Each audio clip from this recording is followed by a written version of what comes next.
But we're going to hear the first reading, and Beryl's going to read for us. And all being well, the words will be up on the screen in a moment.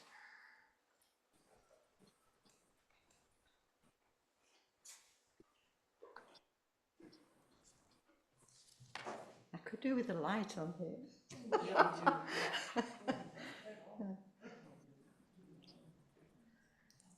Exodus 24, verses 1 to 11. The Lord said to Moses, "Come up the mountain to me, you and Aaron, Nadab, and Abihu, and 70 of the leaders of Israel, and while you are still some distance away, bow down in worship. You alone and none of the others are to come near me. The people are not even to come up to the mountain." Moses went and told the people all the Lord's commands and all the ordinances, and all the people answered together, "We will do everything that the Lord has said." Moses wrote down all the Lord's commands.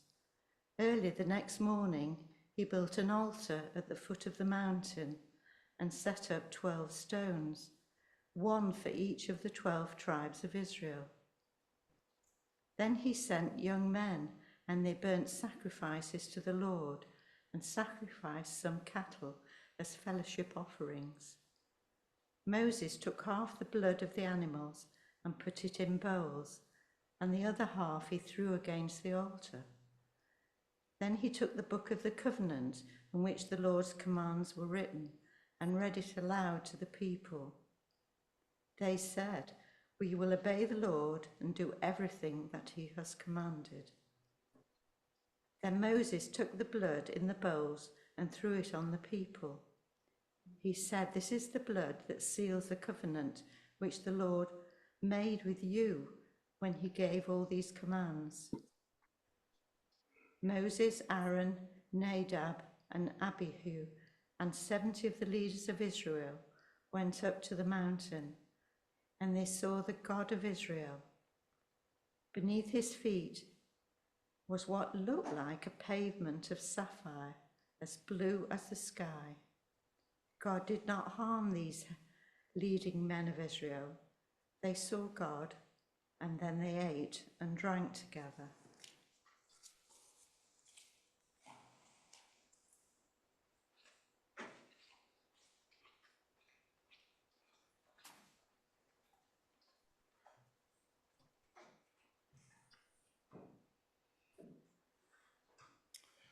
So this reading is from 1 Corinthians chapter 11 and beginning to read at verse 23.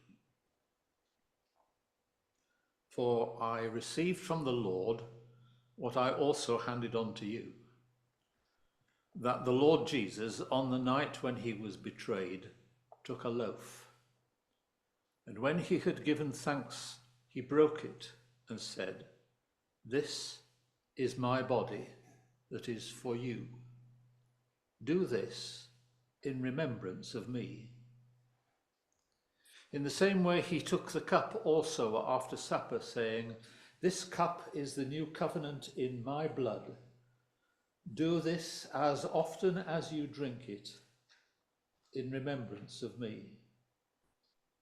For as often as you eat this bread and drink the cup, you proclaim the Lord's death until he comes.'"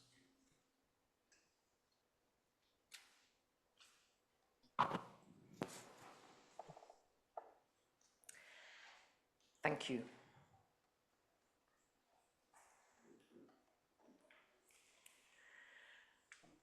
Well, it is actually summer, and it has felt like it this week. And I think this coming week is also going to be quite pleasant. So we might get out, and we've needed the sun cream, and we've needed the wasp repellent, and we're getting a bit outside, and it is the time for holidays, and a lot of folk are away, and it's holiday time at home, and we're getting out into the garden, and we've eaten 1 or 2 meals outside, I think. Has anybody been able to eat out in the garden this week? Yeah, we've been able to be outside and just enjoy being outdoors. And that's why I thought, well, let's think about picnics. Let's think about being outside. Let's think about just some of the stories that come up in Scripture about eating outside. And I thought, well, I'll start off with that very first picnic that's recorded, that meal on the mountain, when the elders gather after the making of the, or as part of the making of the covenant, gather on the mountaintop and eat a meal together. And the first commentary that I consulted said, this is not a picnic, this is a solemn meal. So that got me off to a good start. But I have to say, I'm not sure it can't be both. It's a meal, that account in Exodus, it's a meal, it's in company, it's outside. They may well have taken something to sit on, so our blankets would have been useful. They must have had the baskets with them to get the food up there, so the bags and the boxes would have needed. Possibly didn't go in for sun cream quite so much at that stage, but they might have been persecuted by the wasps and they'd have had to carry their glasses of water, what have you. They did what we do for picnics.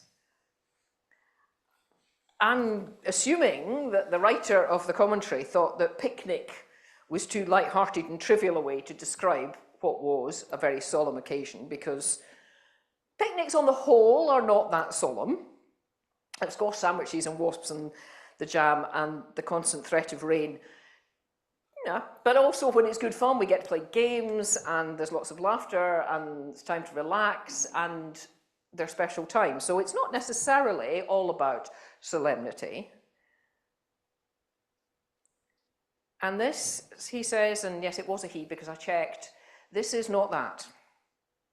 This meal on the mountain is serious and it's religious. And it's true.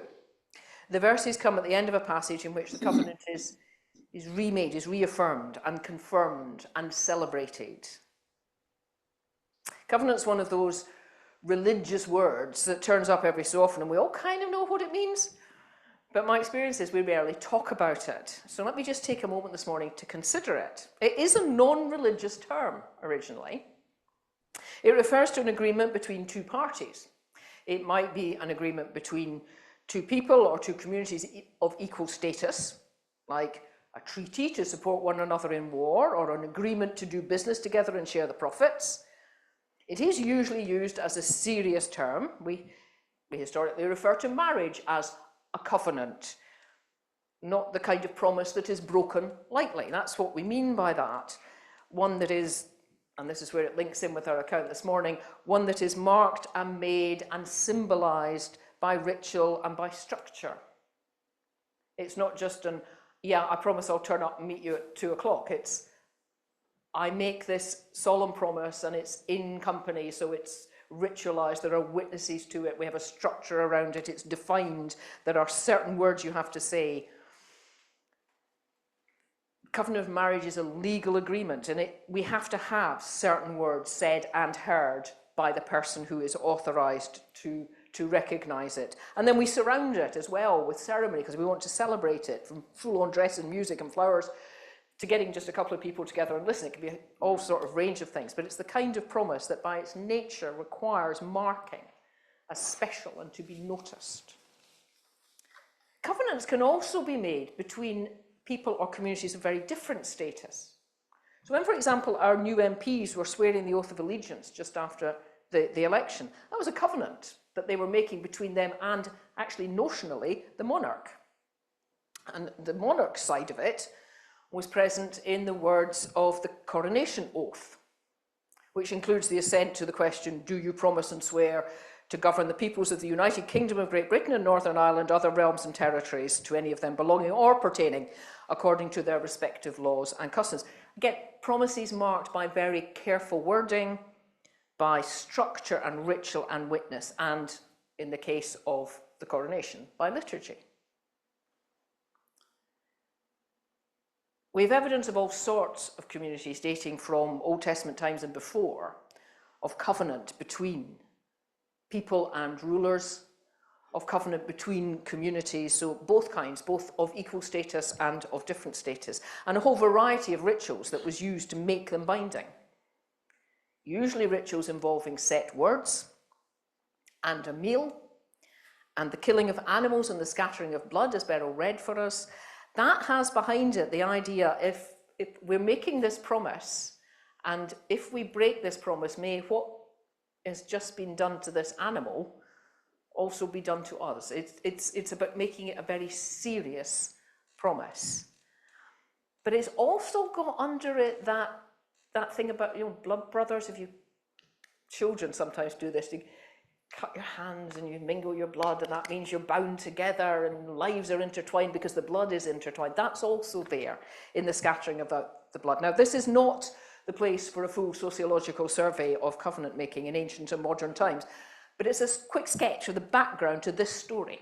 The people, through Moses, have made a covenant, or rather have remade a covenant with God that starts with Noah and the ending of the flood and is developed with Abraham, and we see it playing out in various parts of the story. And here it's linked with the giving of the Ten Commandments. And that is, the covenant is, rather than now with individuals, with Noah or with Abraham, it's now a community agreeing to live together as people who worship and honour God and live in ways that reflect the nature of this God. That's what the Ten Commandments are about. And the pattern that's practiced here in what I am going to persist in calling a picnic, because it's a meal outside, the pattern that's practiced here is quite normal. It's the way you set up and complete the process of making covenant. If kings were signing up to a treaty between tribes or between nations, there was a feast. And all of these ceremonies include set words, question and answer. Will you govern to the king? Will you abide by the laws to the people? And then they had this feast because eating together is part of human community. This is a normal thing to do. What makes it slightly different in this account is that it involves God. And significantly, although the agreement is two-sided, God promises to be the God of this people, and the people promise to be the people of this God in particular. It's two-sided, but it's not a case of mutual negotiation. The impetus and the initiative come from God. And all that is required of the people is that they agree and assent, and the meal is part of that. By sitting down to eat here and now, they're in a way fulfilling and enacting the covenant, because as the writer says, they sat down and the Lord did not raise his hand against them. This is in the context where what is more likely to be said is, I cannot look on the face of God and live. That has occurred several times in the story. But there they are in the presence of God, eating and living. The covenant that is being enacted and lived here is that God will look on the people of God with grace and mercy, not threat and punishment. So the commentator was right to say it's not a picnic, or better, it's not merely a picnic. It's a ritual and a celebratory meal in the presence of God as a way of actually living the covenant, being with God. For that's at the heart of the covenant. And so those odd words about the vision of God, what was it they saw? This sparkling stones, this blueness, this whatever. It's that experience that whenever we try and say something directly about God, the words fail, and all we've got are images and metaphors and poetry. But the significance is that when they eat and drink at the invitation of this God who has invited them into this relationship of promise and presence, it's not on a bare mountainside, but in the very presence of the God who has promised to be with them and to make covenant with them. And when we come to this table, when we share bread and wine, we use the words of covenant. We're accustomed to think of this as reconnecting with the Last Supper that Jesus shared with his disciples, and so it is. And so we're accustomed to think of that as a celebration of the Passover meal, and so it was. A commemoration, a recreation of the time and the way in which God brought the Israelites out of Egypt and into the journey that actually was the context for the story we've just been talking about.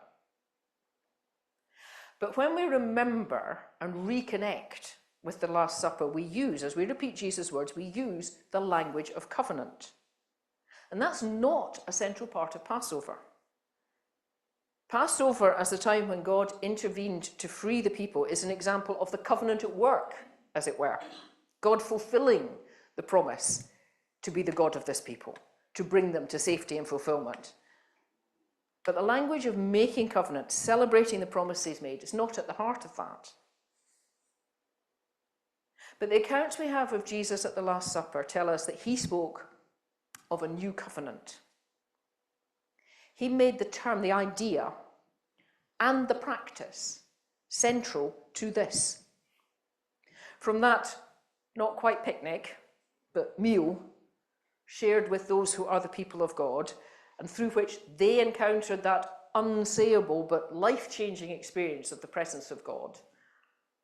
From that through to the supper that Jesus shared with his friends, indoors, upstairs, but food and drink and conversation. And then through to this meal, our meal, symbolic here today. It's a winding but a real path.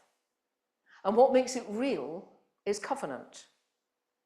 The agreement that was affirmed and made real on the mountain and renewed in Jerusalem that night and reaffirmed every time we share bread and wine in words and actions. The elements that were present on the mountain are present in new forms in Jerusalem.